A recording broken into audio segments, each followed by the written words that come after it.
Let's talk herd.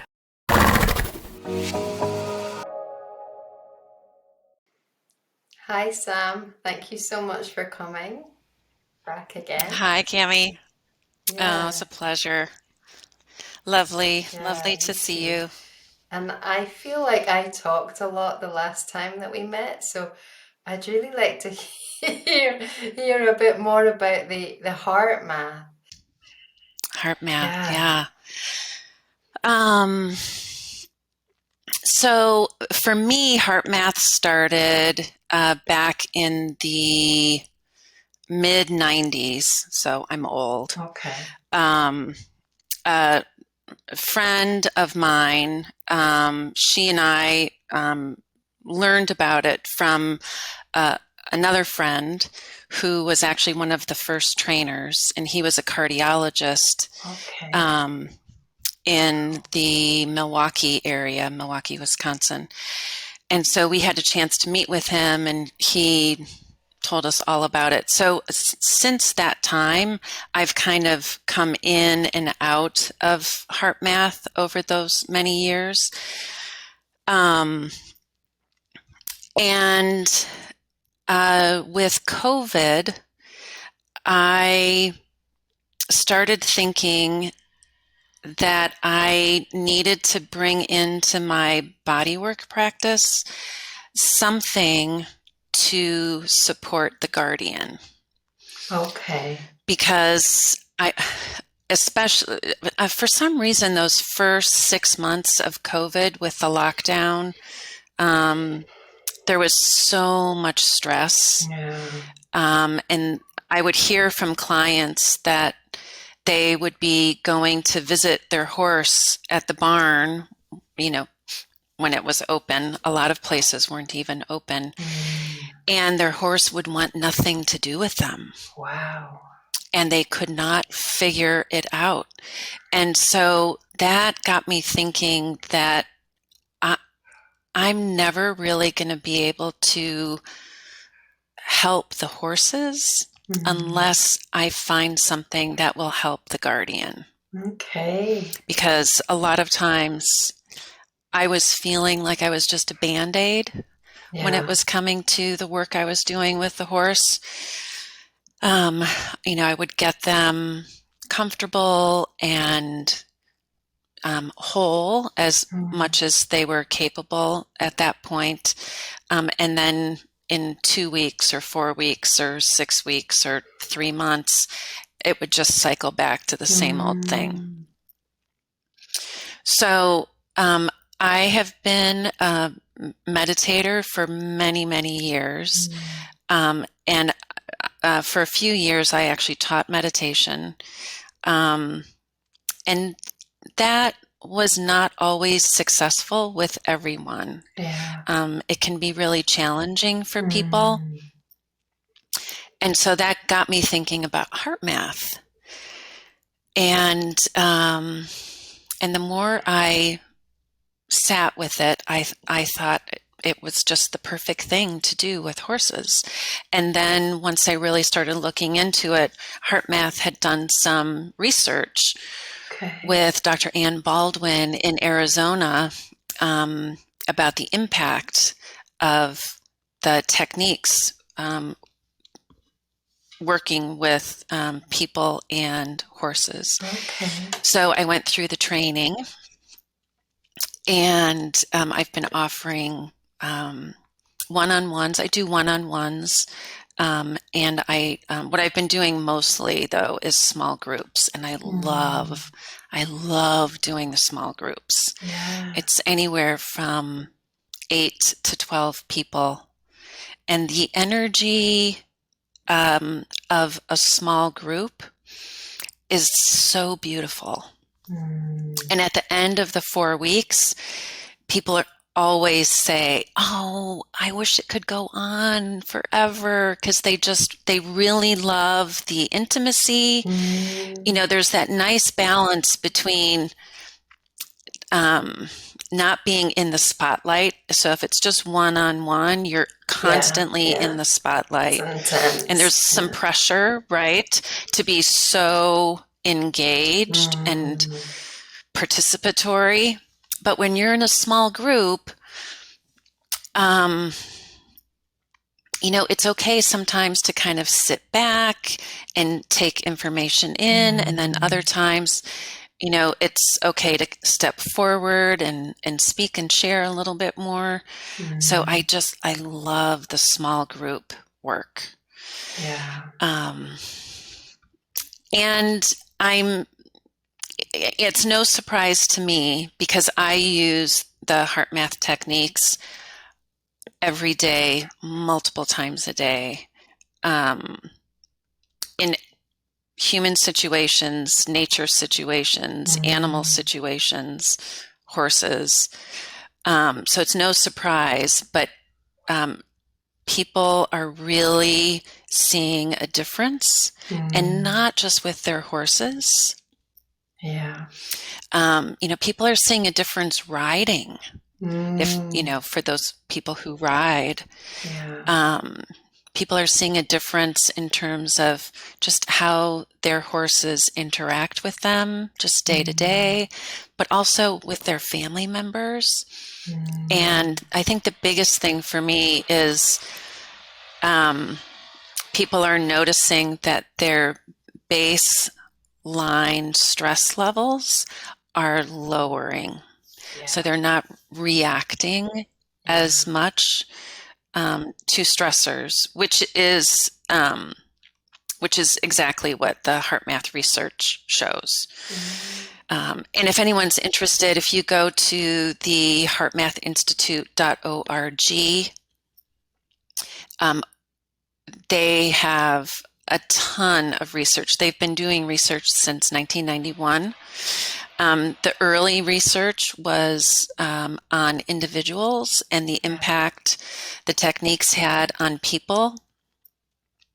They then transitioned and did some research on small groups and teams. So they have specialty areas that focus on teams, so in corporate settings.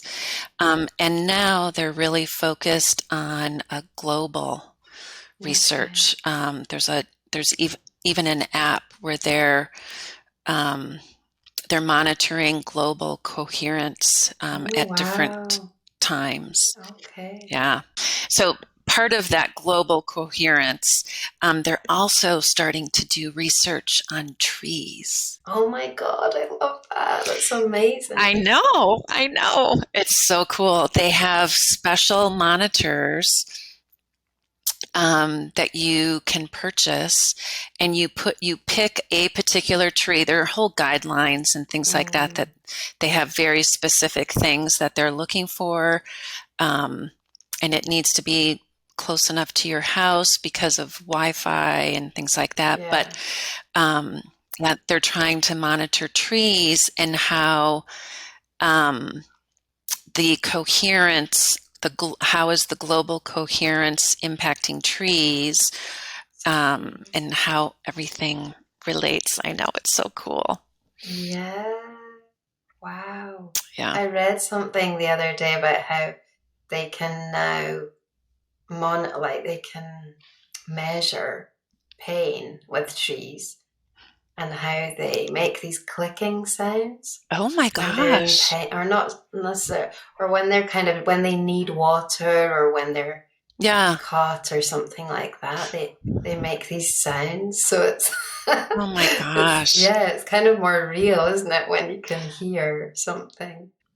Well, and along those lines, I was reading, and now I apologize, I can't even remember where this was, but I was reading something recently about trees and how the mother tree can send more nutrients to her offspring.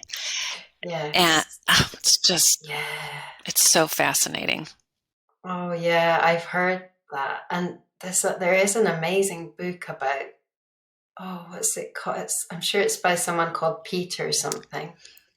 Not that great with names, but he writes about how the whole community of the forest and how trees will support stranger trees, and obviously their own young, and it like the way that it's all connected, and the young trees are better growing without so much light because it makes them grow much stronger and they Oh, take wow. longer and all kinds of really fascinating. But even more fascinating than that, I remember this article I read, and I think it might have been a French thing. So it's happening here in France, I think, but that could be wrong. It was a man who's discovered a way it's a bit like the dogs and the buttons. He's sort of found a way of translating the words of Oh my trees, like gosh. their intelligence and how they, Wow.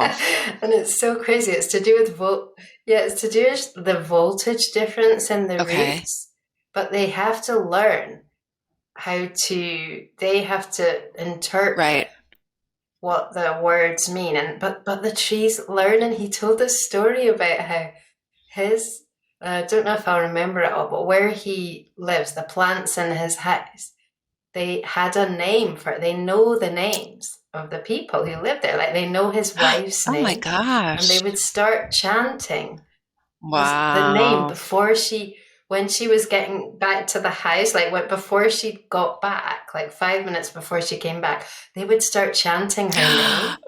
And they Oh. knew, like, Mm. I mean, it was crazy. They knew his son's name, and because his son was just a little child, and for his son to like break a leaf off a tree, it was just impossible for him because for him they were Yeah. like Yeah. pets, like the Yeah. dogs. And it was so great. I mean, there's so many people who think that's like crazy stuff, but it was the way he talked about it. You could Yeah. tell he wasn't making Yeah. it up. And they would give us messages like about the planet So and like just tell us yeah, things. And I received a really amazing message from a tree once. Um, yeah, Almost 30 years ago, when I was teaching meditation, um, we took some students out to a park, and I can't remember exactly what we were asking them to do, but we had each person pick a tree that they would go and either yeah. stand next to or sit next to. And so I was doing the same thing during the practice. And I actually was standing up, and I was leaning back against the tree. And after I Mm. completed the meditation, and we were all just kind of sitting and connecting with the trees that we were at, all of a sudden, I knew I was pregnant. Oh, wow. That's amazing. And I didn't hear any vocalization. Um, but I just had that inner knowing that totally overwhelmed me. And sure enough, I was pregnant with my son. That is Yeah. amazing. Wow. So That uh, I love trees. that reminds me of I listened to a podcast recently about a man who he's doing this amazing work. I mean, it's quite a long story, so I'll just cut it short. But he had this near-death experience, and he really properly died for hours in the night because he was dying of kidney failure because he was an alcoholic. He was all swollen up, Mhm. and he went, and then when he came back, so they told him on the other side that the angels, he talks about Archangel Michael, and they said you have to go back Hmm. because you've got work to do. And then so then he woke up like with this blinding light about, I don't know, it was a while later maybe, because I think it was when he was a bit better physically, and he wrote out this 6-page plan of what he had to do. And it was basically Wow. to clone all of the largest and oldest trees in the world, because that has not been done. That hadn't been done up until that point. Like they didn't know how to do that.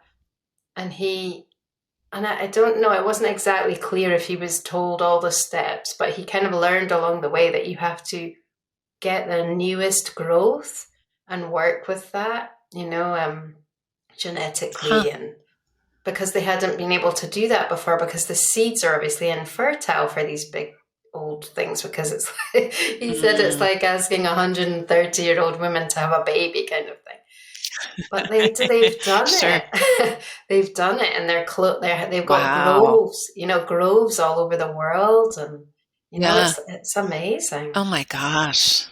So yeah. Wow. Well, no, but the reason I told you that story, I totally forgot, was he talks about communicating with trees, and he says that one of the things that, in his way of doing it, is that you turn your back to them and you lean against them, and then they can Oh, communicate, funny. yeah, more easily with you. Well, they So did. yeah, Yeah. yeah, yeah. And he said sometimes the tree energy will come out of the tree and like speak to people in that form. So that's quite wild.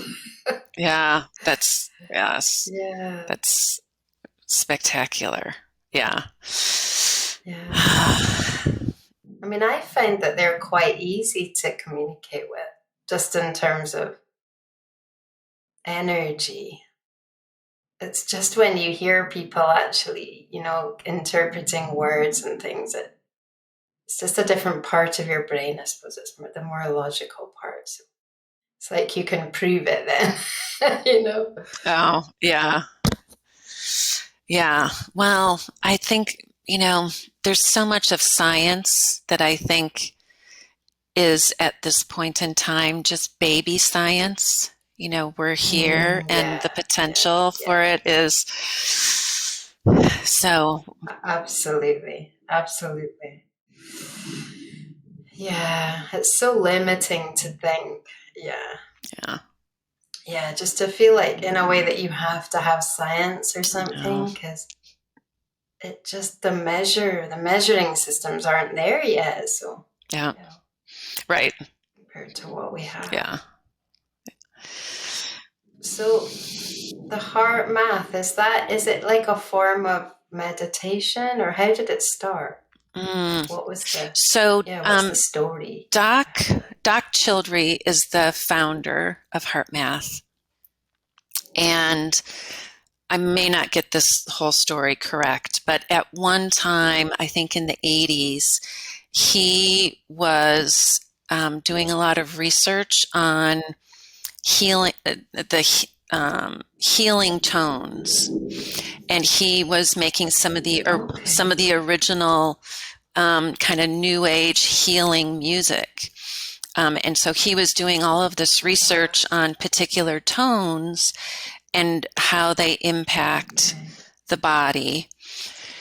And from there, he somehow got interested in um, the heart. And so he started focusing more on the heart. And the original group of people that he had in his circle, and they launched HeartMath, they're all still involved. So they've been heralding this for many years, and they're all very dedicated, long time practitioners of Mm. various meditation techniques, mindfulness techniques. So, you know, it is it is a variation of a mindfulness technique that Mm. I HeartMath does not teach it this way, but the easiest way for me to introduce this to my students is that Mm. it's a little equation. So it's feeling and sensing plus breathing Mm. equals coherence. Okay.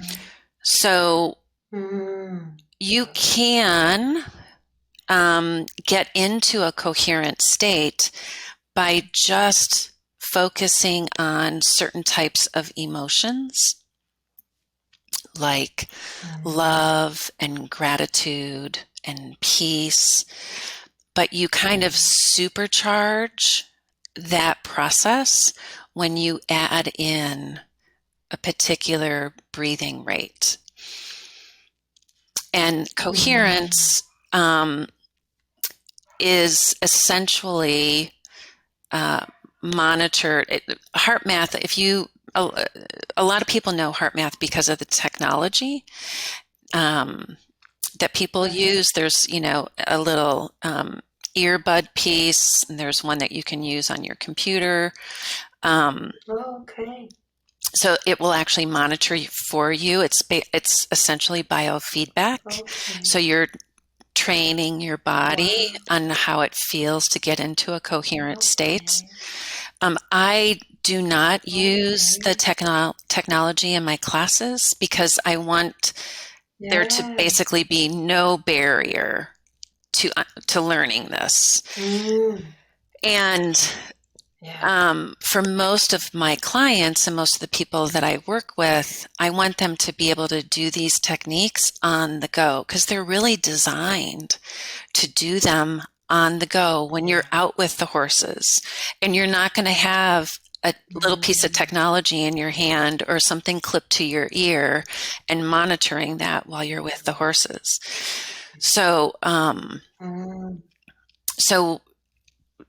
basically over those 4 weeks, I teach 4 different techniques, 4 different HeartMath techniques. And then we talk about the research on emotions and the research on breathing, the research on heart rate variability, and how important it is as an indicator of health and well-being. And we talk about the polyvagal theory and stress. So it's really fun. I love it. Yeah.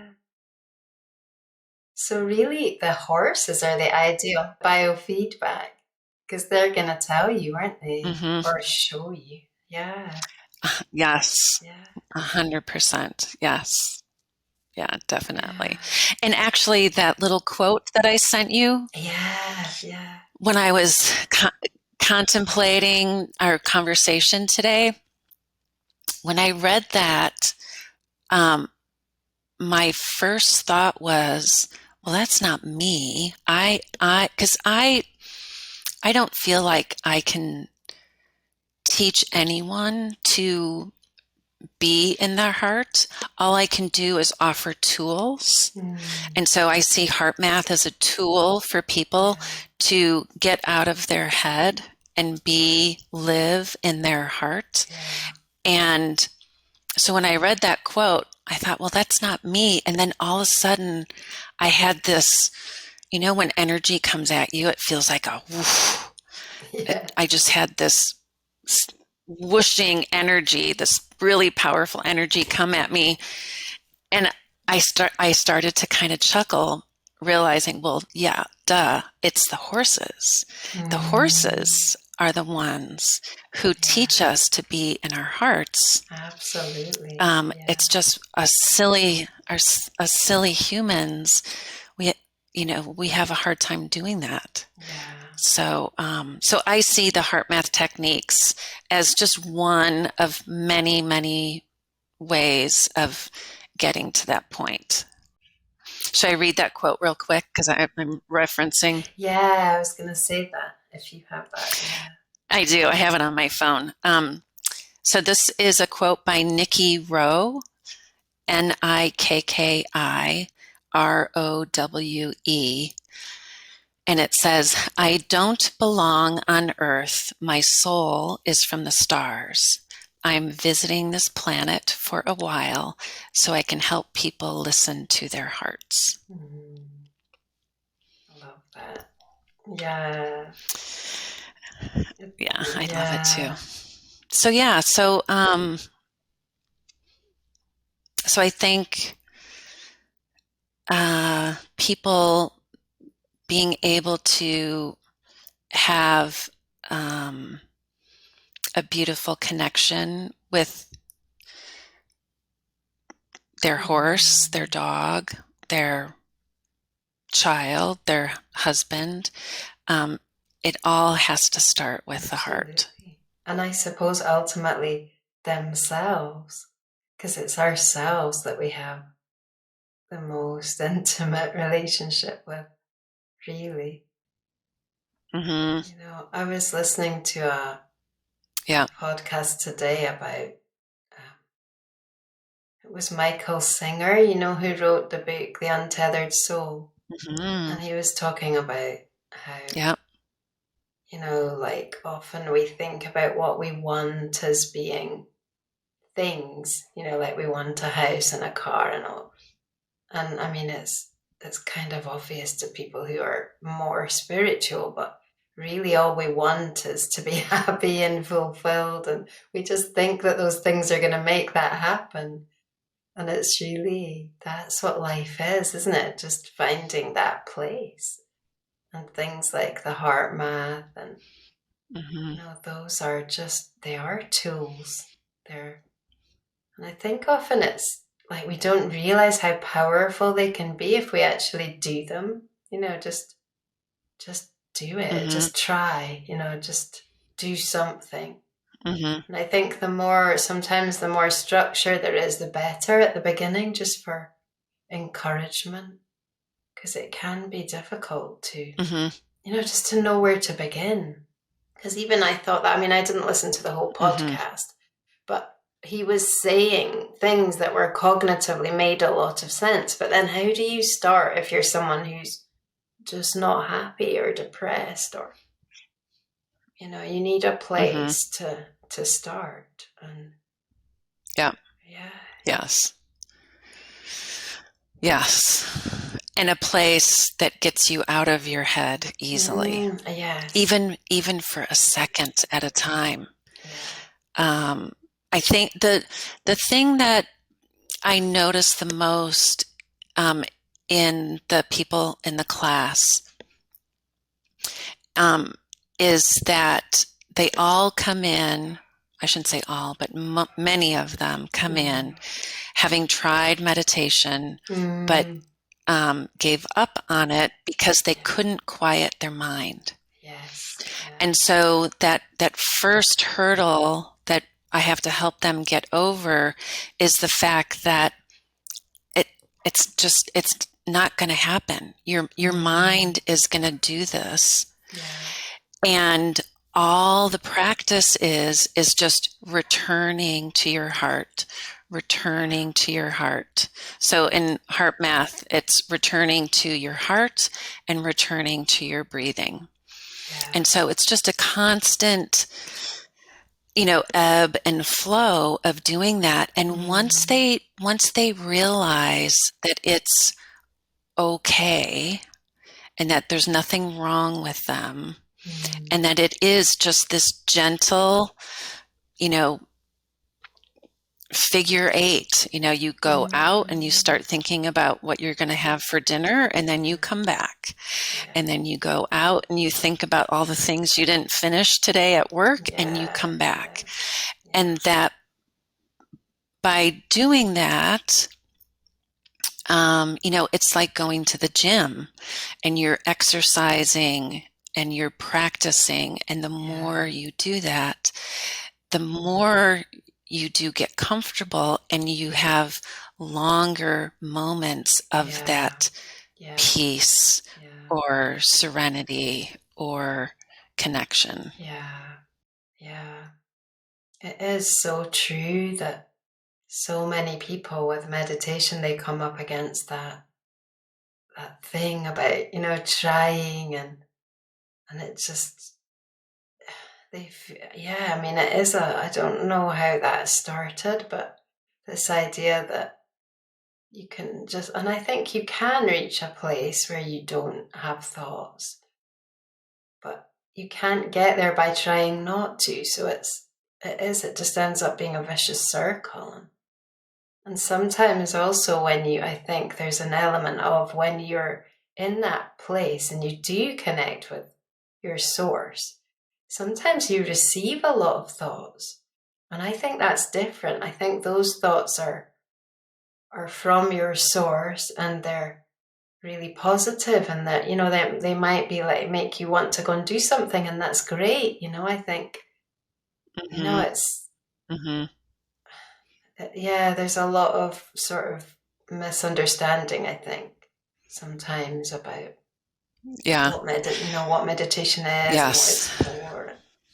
Yeah, and it's got a bit of a reputation for that. Mhm. Yeah, right. It can for sure.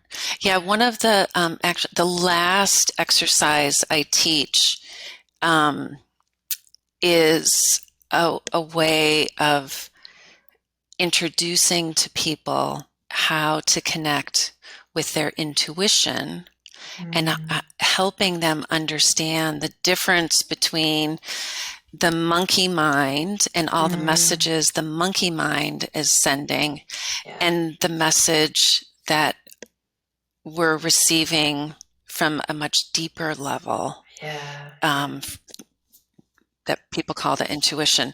And Mm, that, it's like, it's such a fabulous mm, exercise to hear people for the first time kind of because it's the last exercise I yeah, teach in the 4 weeks. And yeah, so they've been practicing, right, the techniques for 4 weeks. So by the yeah. time we get to this, they're really trusting in their ability to Mm, get into that coherent state yeah. and feel those regenerative Mm, feelings and then to connect with their own internal heart wisdom mm, to help them solve a problem or gain some insight on something. yeah. Oh my gosh, Wow. I love it. It's so Yeah, wonderful. yeah. It is. It's, yeah. I mean, I can feel through what you're saying how powerful that is. Yeah, yeah. Mhm. Yeah, it sounds quite similar to just working with energy, you know, and just, um, Mhm. yeah, just tuning in on that. It's almost like you replace, like you're saying, with breathing and with feelings. You're replacing the mental. You're replacing that path, or changing the pathway to a different pathway, and it just gets stronger and stronger the more you do it. And the horses help so much because they do that. Yes. Yeah, that's such a highway for them. Mhm. That's just what they are. Mhm. And I always love it when I Yeah. remember, because I always remember this every time, that we're becoming something. So those people doing your course are becoming Mm. that. They're not just, they haven't learned something, they've become something. So it keeps going, you know, it Mm. just, and Oh, then that's other, beautiful. yeah. Yeah, I really think that's important to remember, because you can't forget, because you can't unbecome. You just, you know, Yeah. you're there, and then, Right. yeah. And I think the horses Yes. just, they show us that, don't they? It's almost like the horses are, they're a kind of sensor, or some kind of, they are a biofeedback system, because they are that energy. So they are coherent, usually, often. I mean, yeah, Hmm. the one.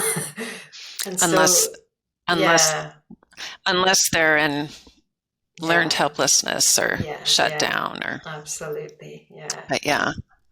yeah. So they just, I suppose they're amplifiers, aren't they, of that whole thing for people. So that if they can tap into that themselves, then when they go to Mhm. their horse, it's all gonna just explode, really.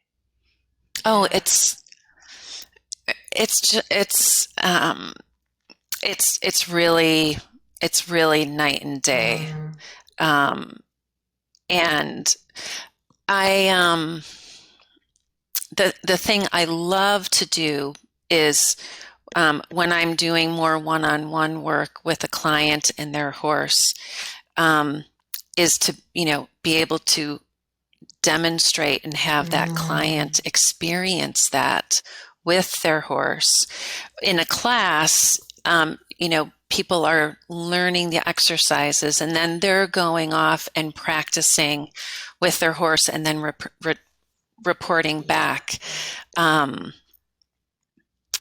But to actually do it live with the client is really magical, because the impact of them realizing the power of our being, right? It's how we be with horses that makes the biggest difference to the horse. Yeah. It's not a training technique. It's not how you're holding the lead rope. It's not what tools and tack you're using. It's how we are with horses. That makes the biggest difference.